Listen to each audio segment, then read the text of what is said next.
What's up, guys? Welcome back to today's episode, Just Gonna Craft It. My name's James, I'm gonna be your craft guide today. Today's episode, we're gonna pick up where we left off. We're gonna continue talking about the Wildspire miniatures. If you didn't watch last week's video, I'll put a little link up here, and you can check that out. And those are the miniatures that were about $25 for 18 of them, and I kind of went over if they were a good value, what I thought about them. But this week, I had said that I was going to give that box away, as well as go over their newest miniature set.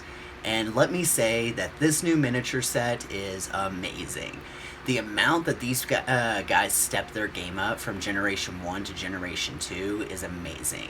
And I'm not going to lie, I'm really anticipating them putting out a new one sooner than later, but who knows when that will be, because this one just came out.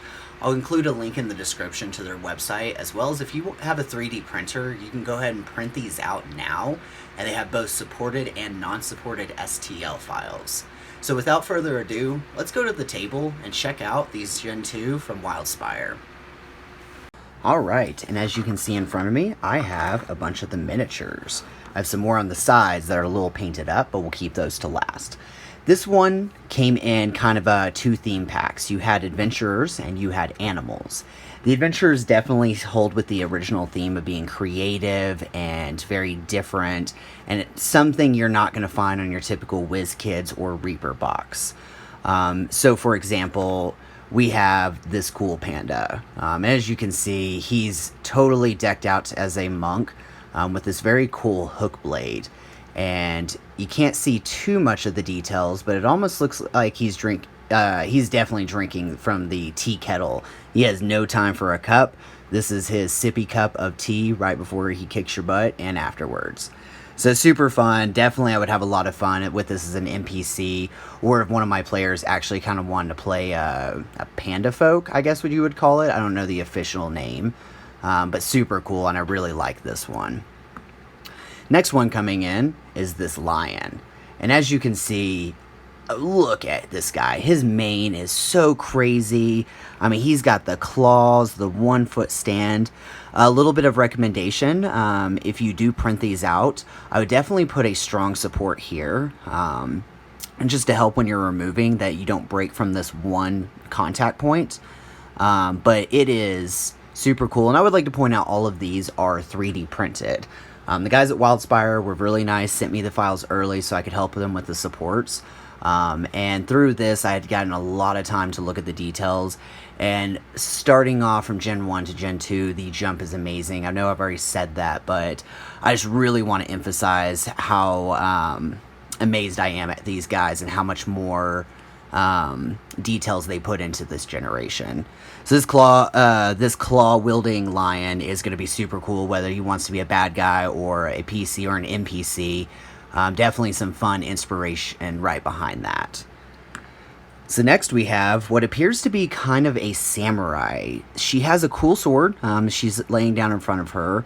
The details could go either like ethereal smoke or maybe some vegetational growth. So she could be more druid or again a warlock. And something I really like is in her backpack, she's got a little friend. Unfortunately, my iPhone is not going to zoom into the details of that. But it is super cool. Just the cat sitting in the back there, watching her back, you know, ready to jump out and assist her samurai friend whenever necessary. Next we have this cool samurai right here. Look at this. My man's got a sword in his mouth. He said, I don't even care. I got this sword right here, and I'll take you on with my mouth and my hands. Super cool, I didn't notice, is if you look, the hand appears to be kind of robotic, and with the kind of Warforged class coming on, I've definitely experimented a little bit more with players that have lost their arm, being able to pursue getting mechanical arms.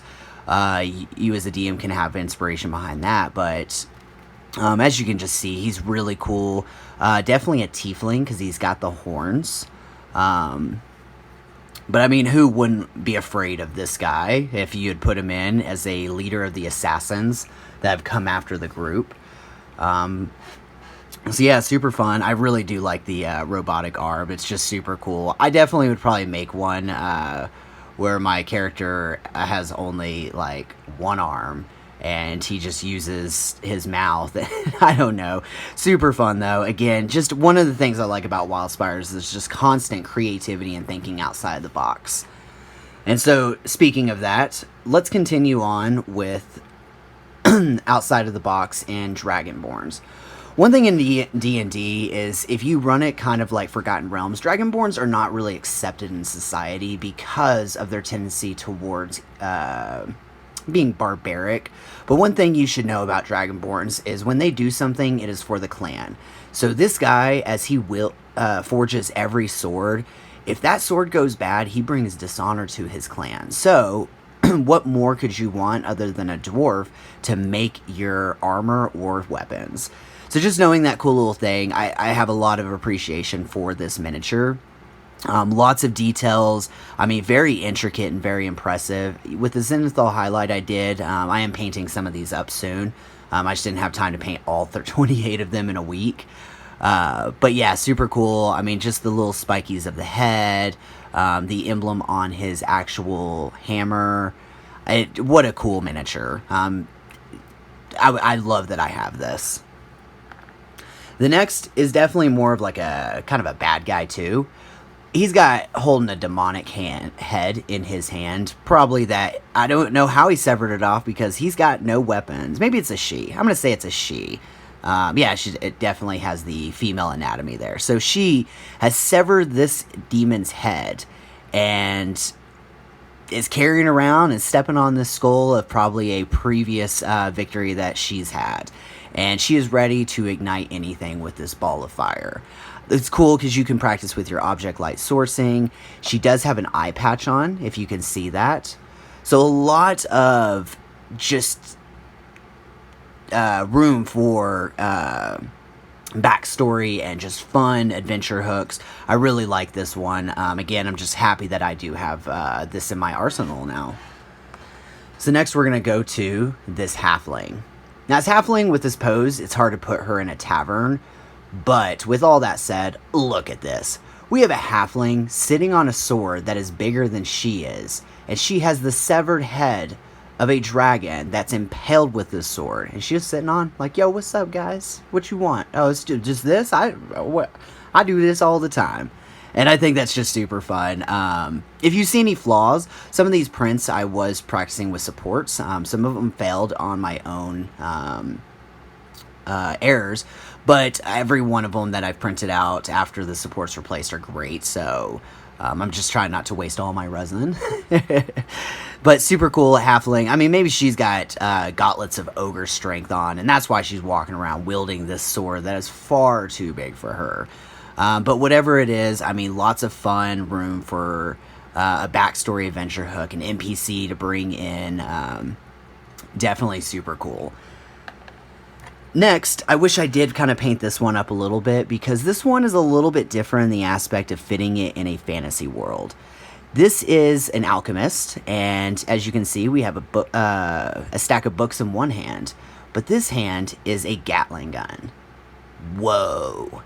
If you, as a DM, want to homebrew this into your world or just have as an NPC, that is super cool. Whether he is an enemy or a ally, that is just super fun. I mean, he's got a sword here, but my man's too busy holding books and shooting people to draw this sword. So super cool as a NPC to give some great information on maybe the next thing to do, or heck, just one of your players might want a gun, and as they level up, this gun shoots faster. Super cool. I like the idea. Again, just a miniature that I'm happy to have, and that way I can just deliver to my players as a unique experience than your usual. So that's kind of the adventures side. Now let's look at some of the animals.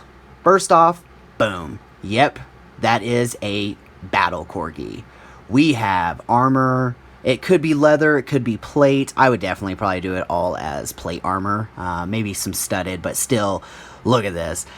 I've had so many parties where I have a corgi-loving player, and having this as an idea that someone can ride as a familiar, especially if they're like a gnome or a halfling or a goblin. Oh my god, a goblin.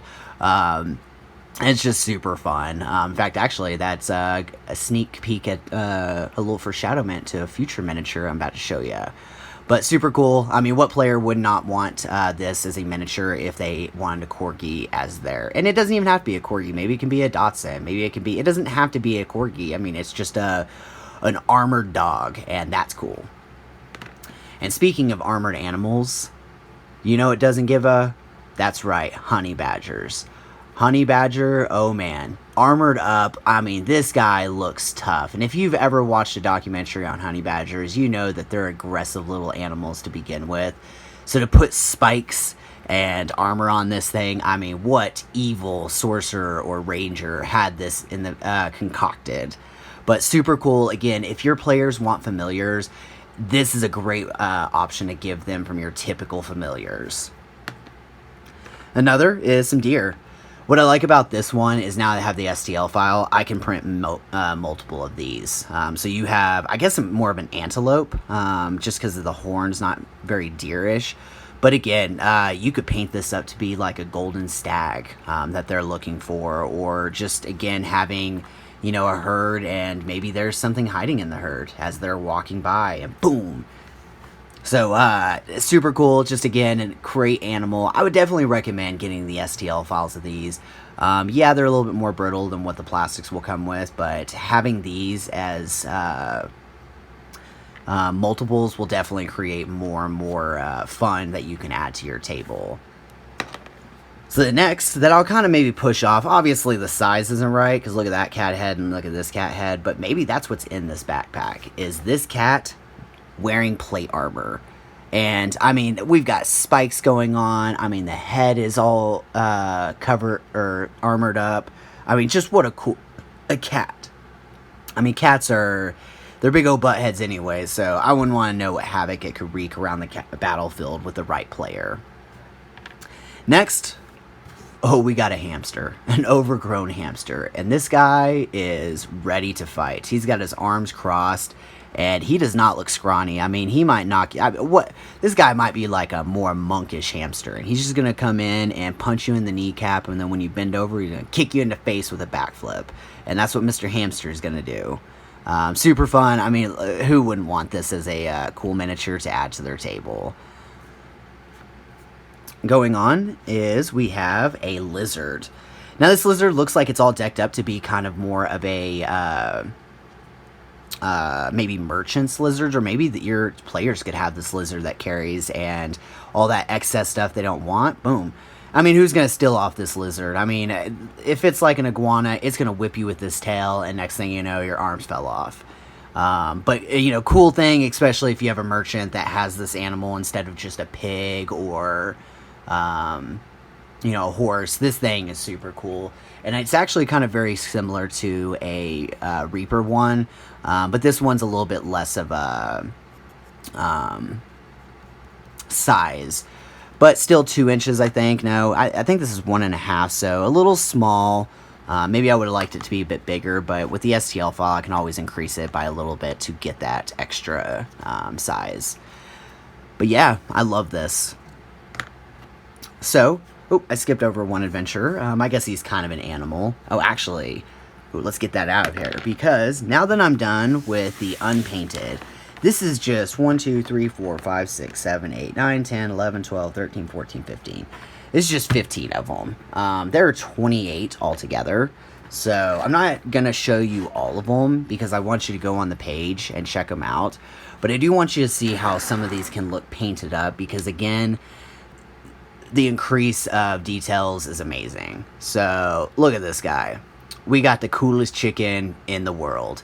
I mean, he's got the glasses. Oh, missed a little spot on the base, but I can clean that up later. But look at this guy. I mean, I want to print like 100 of these and have like a village of chickens.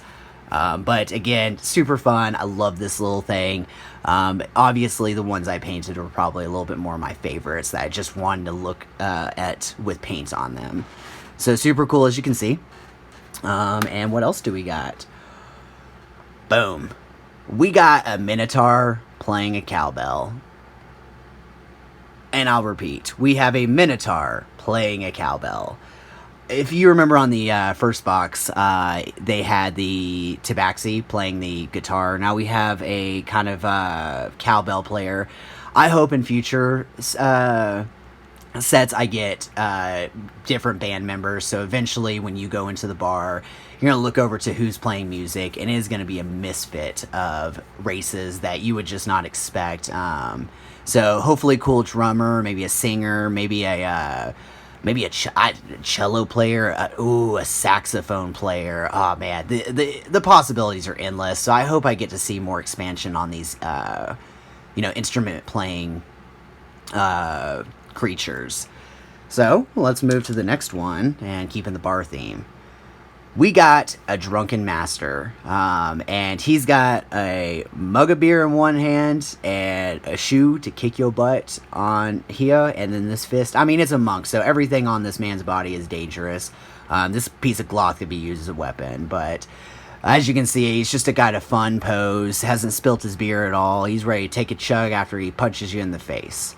And a cool NPC or a PC. I played Drunken Master a couple of times, and they are fun classes. So again, having just a miniature for that, I just love. So moving on, I think I started showing you. Look at this. Unfortunately, the tip broke off. As you can see on this one, it's supposed to have the actual the eye that you thread, but we have a mouse folk wielding a needle and a shield, and this little guy isn't looking like he's gonna back down. I do still have to put gold on these. I haven't finished the miniatures just because I haven't had enough time to paint this week, but yeah, I mean, this guy looks like he's ready to take on the largest of foes without backing down, and with his rapier needle, sorry, Game of Thrones reference, it's just super cool. I love this guy, and I've always wanted to play a mouse folk, so having the ability through this miniature, I'm super excited for. Next, we have this Persian sitting on what appears to be the Iron Throne. I wanted to paint it up with some different colors, because again, I didn't want every sword to be the same. I thought it might come in with some different metallics, like blade steel or something. I could have tried non-metallic approaches, but that's a lot of swords. I'm just not confident enough at it, so I just want to kind of bang it out real quick. I'll definitely finish the cat with the crown, but of what royalty is this cat? What town are you going to find her sitting there, ready to judge you and see if you're worthy of her entertainment? So moving along, we have another animal. If you guys remember last week, I showed y'all this, but we have a sloth.